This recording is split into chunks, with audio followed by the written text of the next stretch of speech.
18년 동료의 배신. 차갑게 식은 새벽 5시. 아직 어둠이 채 걷히지 않은 봉덕시장 골목길에 하나둘 불빛이 켜지고 있었어요. 그 중에서도 가장 먼저 문을 여는 곳은 바로 미잔의 반찬 가게였습니다. 장미자 씨는 오늘도 어김없이 새벽같이 일어나 가게로 향했어요. 58세의 나이에도 불구하고 그녀의 발걸음은 여전히 힘찼습니다. 통통한 체형이지만 20년 넘게 이 골목을 지켜온 그녀에게는 사람들 마음을 녹이는 특유의 정겨움이 있었어요. 가게 문을 열자마자 장미자 씨는 앞치마를 두르고 오늘 하루를 준비했습니다. 김치, 나물, 조림, 하나하나 정성스럽게 준비된 반찬들이 진열장을 가득 채웠어요. 오늘은 더 맛있게 해야지. 장미자 씨가 혼잣말을 하며 반찬들을 정리하고 있을 때 가게 뒤쪽에서 발소리가 들렸어요. 언니, 일찍 왔네요. 8년째 함께 일하고 있는 직원 순희 씨가 들어왔습니다. 50대 중반의 순희 씨는 미자 씨보다 3살 아래였지만 둘 사이는 자매처럼 가까웠어요. 응, 오늘 찌개용 김치 행사하는 날이라. 알겠어요. 저도 같이 해요. 두 사람은 능숙하게 각자 맡은 일을 시작했어요. 장미자 씨는 주방에서 새로운 반찬을 만들고 순희 씨는 진열장을 정리하며 손님을 맞을 준비를 했습니다. 시간이 흘러 오전 9시가 되자 첫 손님이 들어왔어요. 어머니, 어서 오세요. 우리 미자 아침부터 고생이 많아. 단골 고객인 박할머니였어요. 80세가 넘으신 박할머니는 이 가게의 최고 단골이셨습니다. 뭘요? 할머니가 맛있게 드셔주시니까 보람이 있죠. 여기 반찬이 제일 맛있어. 다른 데는 맛이 없더라고. 박할머니는 평소처럼 김치, 멸치볶음, 시금치 나물을 골랐어요. 순희 씨가 능숙하게 포장을 해드렸습니다.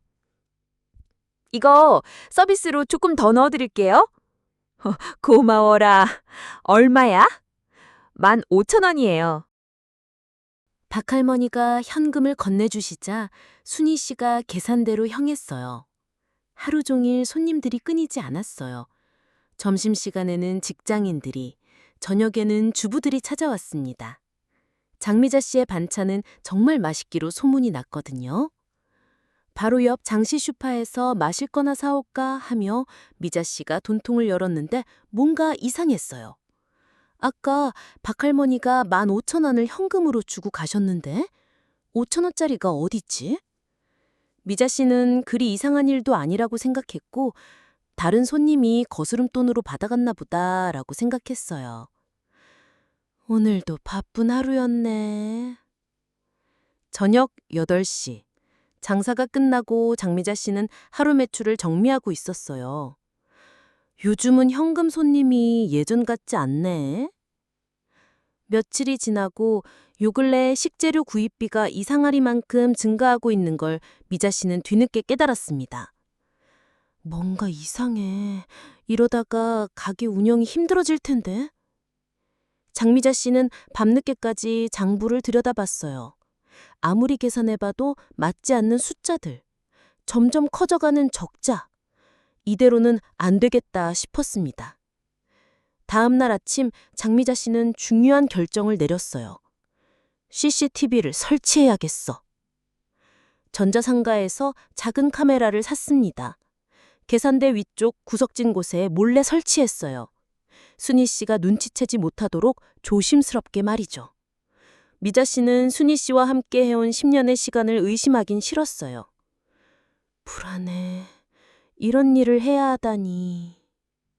마음이 무거웠어요. 지금껏 함께한 동료를 감시한다는 것이 발갑지 않았습니다. 하지만 아니길 빌며 지켜보기로 했어요. 하지만 카메라를 설치한 주 첫째 날, 미자 씨가 화장실을 다녀온 사이 충격적인 장면이 카메라에 포착됐어요.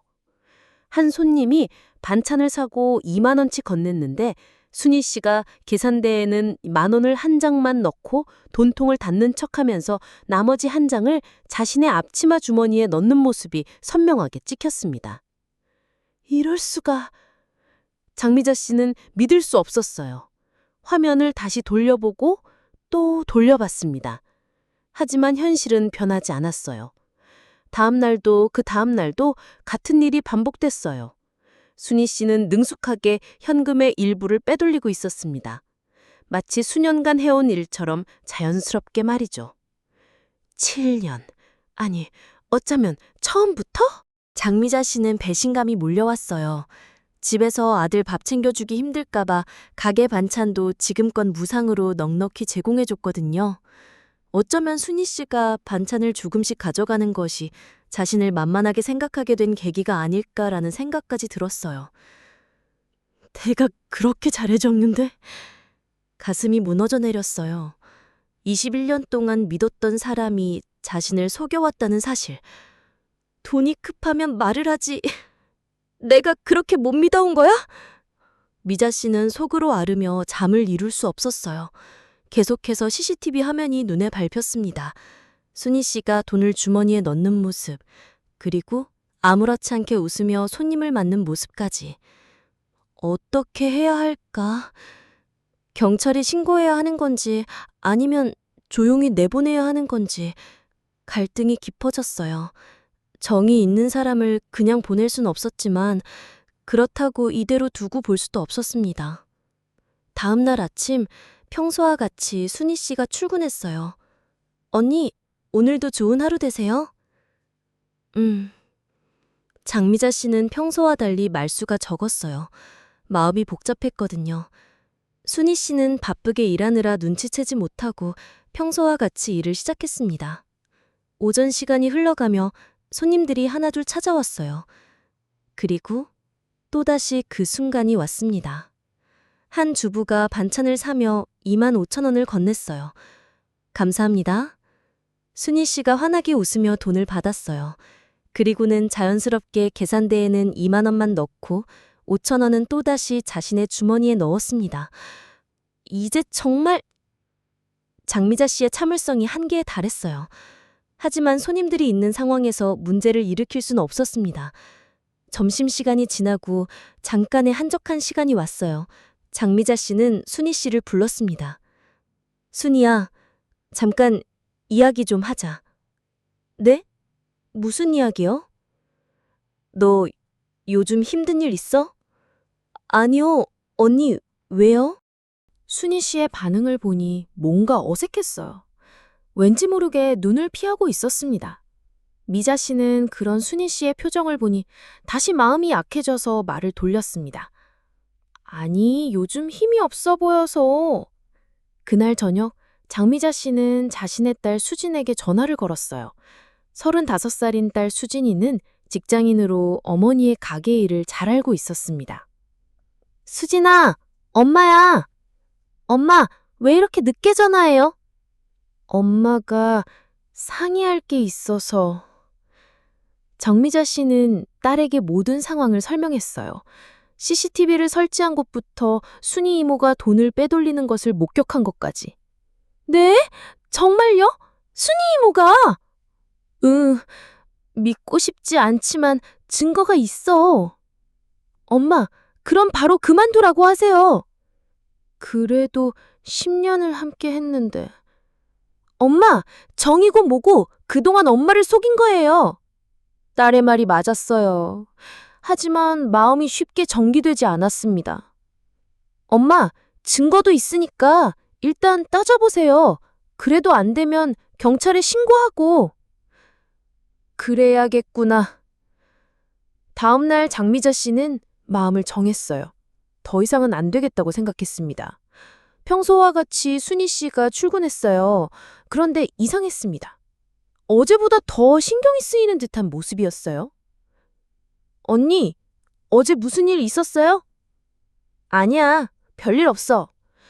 오전 내내 어색한 분위기가 흘렀어요.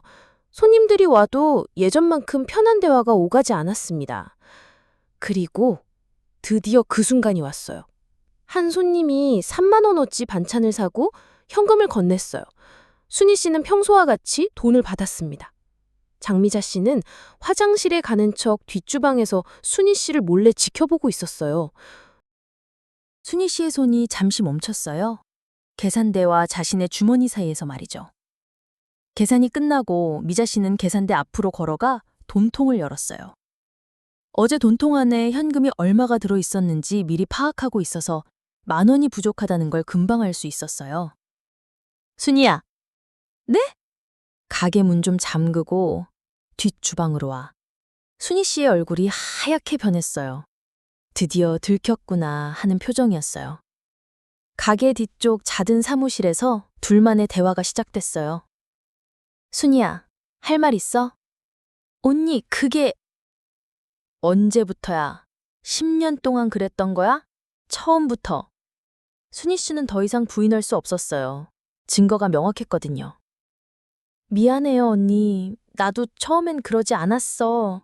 미안해, 내가 도벽 좀 있나 봐. 뭐? 참나, 도벽? 지금 장난해? 순희 씨는 오물주물하다가 결국 입을 열었어요. 내가 예전부터 그런 버릇이 있어. 1,000원이나 5,000원은 정말 아무런 생각이 들지 않는데 5만 원짜리도 생각이 안 드는데 손님이 10,000원짜리만 주면 정말 주머니에 넣고 싶다는 생각이 참을 수 없이 생긴다는 말이었어요. 미자 씨는 순이가 그저 상황을 모면하기 위한 거짓말이라고 생각했어요. 그래, 그럼 병원을 좀 가봐야겠네. 절망스런 표정을 지으며 순이 씨가 말을 이었어요. 언니, 정말 미안해요. 이제 그만할게요. 이제 그만? 지금까지 얼마나 가져갔는데. 장미자 씨는 속으로 천천히 계산해 봤어요. 하루에 최소 10,000원만 잡아도 일주일에 6만 원, 한 달이면 24만 원, 7년이라 해도 낮게 잡아도 2천만 원은 되겠네. 순희 씨는 고개를 푹 숙였어요. 이제야 자신이 얼마나 큰 잘못을 했는지 깨달았습니다. 언니, 정말 죄송해요. 제가 잘못했어요. 순이야, 난 돈보다 내가 속았다는 게 더 속상해, 알아? 그럼 어떻게 하죠?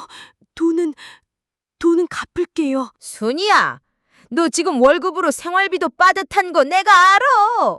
그럼 어떻게 하면 돼요? 오늘부로 그만둬. 신고는 내가 안 할라니까. 언니, 순희 씨는 울먹였어요. 하지만 할 말이 없었습니다. 자신이 잘못한 일이었으니까요. 언니, 정말 미안해요. 미안해도 어쩔 수 없다. 장미자 씨의 마음도 아팠어요. 하지만 더 이상은 안 되겠다고 생각했습니다. 그치야. 짐 싸. 그때였어요. 가게 문을 두드리는 소리가 들렸습니다. 미자야, 있어? 단골 고객인 박할머니의 목소리였어요. 장미자 씨는 급히 나갔습니다. 네, 할머니 어서 오세요. 문이 왜 잠겨 있어? 무슨 일 있어? 아니에요. 괜찮아요. 박할머니는 20년 단골이라 장미자 씨의 표정 변화를 금세 알아챘어요. 순이는 오늘 안 보이네? 아, 네. 잠시 뒷주방에 있어요. 그때 마침 뒤에서 순 씨가 나왔어요. 순희 씨의 눈은 빨갛게 부어 있었습니다. 오잉! 순이야! 너 울었어? 순희 씨는 대답하지 못했어요. 어떻게 말해야 할지 몰랐거든요. 박할머니는 눈치가 빨랐어요. 20년 동안 이 가게를 지켜봤기 때문에 분위기가 어색하다는 걸 금세 알았습니다. 무슨 일이야? 얼른 말해봐. 할머니, 사실은 장미자 씨는 고민했어요. 말해야 할지 말지. 하지만 박할머니의 따뜻한 눈빛을 보니 더 이상 혼자 짊어질 수가 없었습니다. 순이가 도벽이 있대요. 지금껏 매일 돈을 빼돌렸어요. 뭐라고? 박할머니도 믿을 수 없다는 표정이었어요. 순이 씨를 20년 가까이 봐왔는데 그런 사람이 아니라고 생각했거든요. 할머니, 죄송해요. 순이 씨가 고개를 숙이며 말했어요. 이런, 미자가 얼마나 너를 믿었는데. 박할머니의 목소리에 분노가 서렸어요. 장미자 씨가 얼마나 순이 씨를 아꼈는지 누구보다 잘 알고 있었거든요. 정말 죄송해요. 제가 잘못했어요. 잘못했다고 해서 끝나는 일이라? 할머니, 제발 한 번만 봐주세요. 하지만 박할머니의 표정은 단호했습니다. 미자야, 경찰에 신고해. 이건 용서해준다고 끝날 문제가 아니다. 할머니, 제발 저희 아들도 있고. 손희 씨가 아들 얘기를 꺼내자 박할머니가 더 화를 냈어요. 아들한테 떳떳하지 못한 일 하고서 무슨 소리야? 죄송해요. 정말 죄송해요. 그때 마침 밖에서 순이의 아들 민수의 목소리가 들려왔습니다. 26세의 민수는 대학을 졸업하고 취업 준비를 하고 있었어요. 이번에 취업의 합격 소식을 직접 전해주러 엄마가 일하는 곳으로 뛰어온 거였어요. 엄마, 나 이번에 합격한... 엄마? 무슨 일 있었어요? 가게 안으로 들어온 민수는 어머니가 울고 있는 모습을 보고 깜짝 놀랐어요. 놀람. 이모, 안녕하세요. 우리 엄마 왜 울어요? 장미자 씨는 아무 말도 하지 않았어요. 이건 순이와의 문제지 아들에게까지 알려줄 필요는 없다고 생각했어요. 민수야, 네 엄마가... 그때 박할머니가 입을 열었어요. 이모, 아무 말도 하시지 마시오. 장미자 씨도 함께 박할머니를 만류했지만 이미 상황은 숨길 수 없는 단계였습니다. 무슨 일인지 저도 알아야겠으니 말해주세요. 민수가 답답해했어요. 사실은 네 엄마가... 장미자는 어쩔 수 없이 있었던 일을 민수에게 이야기해줬어요. 뭐라고요? 민수는 우리 엄마가 그런 일을 했다는 게 도저히 믿어지지 않는 표정이었어요. 여기 CCTV에 다 찍혀 있어. 박할머니가 한마디를 더 얹었어요. 엄마, 왜 그랬어요? 민수가 절망스럽게 물었어요. 어머니의 범죄가 밝혀진 이상 어떤 결과가 기다리고 있을지 뻔했거든요. 순희 씨는 울기만 할 뿐 아무 말도 하지 못했어요. 민수가 갑자기 무릎을 꿇으며 말했어요. 미자 이모, 저 한번 믿어보세요. 그 돈은 제가 갚겠습니다. 차용증도 쓰라면 쓰겠습니다. 한 번만 믿어주세요. 미자 씨는 고민에 빠졌어요. 순희 씨가 잘못한 일을 아들에게 떠넘기는 것 같아서 영 마음이 시원치 않았죠. 하지만 박할머니의 생각은 달랐어요. 순이가 지독한 도벽을 고치려면 아들이 고생하는 거라도 봐야지, 그렇게라도 해야지, 라고 했어요. 민수는 1년 동안 2천만 원을 나눠 갚기로 약속하고 순희 씨와 함께 돌아갔어요. 언니, 정말 죄송했어요. 순희 씨가 마지막 인사를 했어요. 그만 가요. 장미자 씨는 돌아보지 않았어요. 더 이상 할 말이 없었거든요.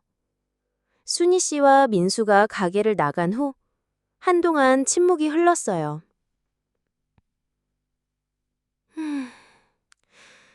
정말 힘든 하루였네.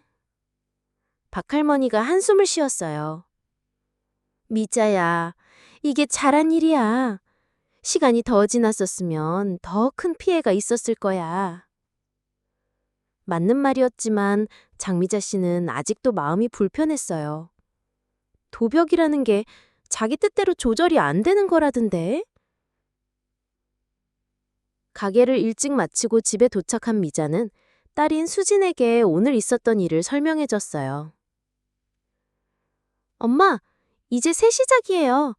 더 좋은 직원 구하면 돼요. 수진이 어머니를 위로했어요. 그런데 정말 갚을까? 민수가 워낙 착한 아이니까 갚을 거야. 박할머니도 민수에 대해서는 좋게 생각하고 있었어요. 3개월이 지났어요. 민수는 약속대로 아르바이트를 3개나 하면서 열심히 일했습니다. 새벽에는 신문 배달, 낮에는 택배일, 밤에는 편의점에서 일했어요. 어느 날 민수가 가게로 찾아왔어요. 미자 이모, 안녕하세요. 얼굴이 많이 지쳐 보였지만 눈빛은 여전히 성실해 보였어요. 민수야, 무슨 일이요? 무슨 일은요? 인사드리러 왔죠. 민수가 품에서 두툼한 현금 봉투를 꺼냈어요. 이게 얼마야? 너 저번에 그 돈 갚으러 온 거니? 500만 원이요. 3개월 만에 모았어요. 장미자 씨는 믿을 수 없었어요. 막상 이렇게 갚으러 오니 어안이 벙벙했어요. 미자 이모, 정말 감사네요. 기회 주셔서. 아니다, 민수야. 네가 너무 고생이 많구나. 순희 씨로 상처받은 마음은 이미 민수로 인해서 씻은 듯 괜찮아졌어요. 어쩜 이렇게 바른 아이가 있을까? 나머지도 꼭 갚을게요. 이제 3번 남았어요. 너무 무리하지는 마라. 네, 걱정 마세요. 민수의 성실함에 장미자 씨도 감동했어요. 그런데 순이는 어떻게 지낼까? 문득 미자 씨는 순이가 생각났습니다. 장미자 씨는 여전히 복잡한 마음이었어요. 순이가 저지른 일을 민수가 갚고 있는 것도 마음에 걸렸어요. 다시 3개월이 지나고 어김없이 민수는 500만 원 봉투를 들고 반찬 가게를 찾았습니다. 이모, 이번이 2번째예요. 그래, 민수야, 고생했다. 이제 그만해도 돼. 안 돼요. 약속은 약속이에요. 그게 아니라 어제 네 엄마한테 연락했었다. 다시 같이 일하기로 했어. 나머지는 엄마에게 맡겨라. 정말요? 그렇지 않아도 이모를 정말 많이 그리워하셨어요. 감사합니다. 다음 날 반찬 가게에 익숙한 목소리가 들려왔어요. 언니, 안녕? 뭐하러 왔어? 장미자 씨는 장난스럽게 받아쳤습니다. 언니, 나 정말 반성하고 있어. 다시는 그런 일 안 할게. 넌 정말 네 아들 민수한테 고마워해. 이제 정말 다른 사람이 됐어. 민수 보면서 많이 깨달았어. 그래, 정말 기특한 아이야. 언니, 고마워. 순희 씨의 눈에 눈물이 맺혔어요. 대신 조건이 있어. 무슨 조건? 민수가 갚고 남은 1,000만 원은 내가 계속 들고 있을 거야. 순이야, 다시 한번 그런 짓 하면 민수한테 남은 1,000만 원마저 받아낼 거야. 네, 민수한테 부끄럽지 않은 엄마가 될게요. 그래, 다시 새로 시작하자. 그 후 몇 년이 지났어요. 민수는 좋은 회사에서 승진도 하고 결혼도 했습니다. 순희 씨는 다른 곳에서 성실하게 일하며 새로운 삶을 살고 있어요. 장미자 씨의 가게는 여전히 단골들로 북적입니다. 새로운 직원도 들어왔고 예전보다 더 번창하고 있어요. 사람 일은 정말 모르겠어. 날씨가 화창한 어느 날 반찬 가게 앞에서 햇볕을 쬐던 박할머니가 혼잣말을 했어요. 그러게요. 누가 이렇게 될 줄 알았겠어요. 미자 씨도 그때의 일을 떠올렸어요. 오늘 이야기는 반찬 가게 사장님과 직원의 배신과 용서와 화해의 이야기였습니다. 때로는 믿었던 사람이 우리를 배신할 수도 있지만 그 속에서도 진정한 사람의 가치를 발견할 수 있다는 걸 보여주는 이야기였어요. 재미있게 보셨다면 구독과 좋아요를 눌러주세요. 다음번에는 더 감동적이고 재미있는 이야기를 가져오겠습니다. 시청해주셔서 감사합니다.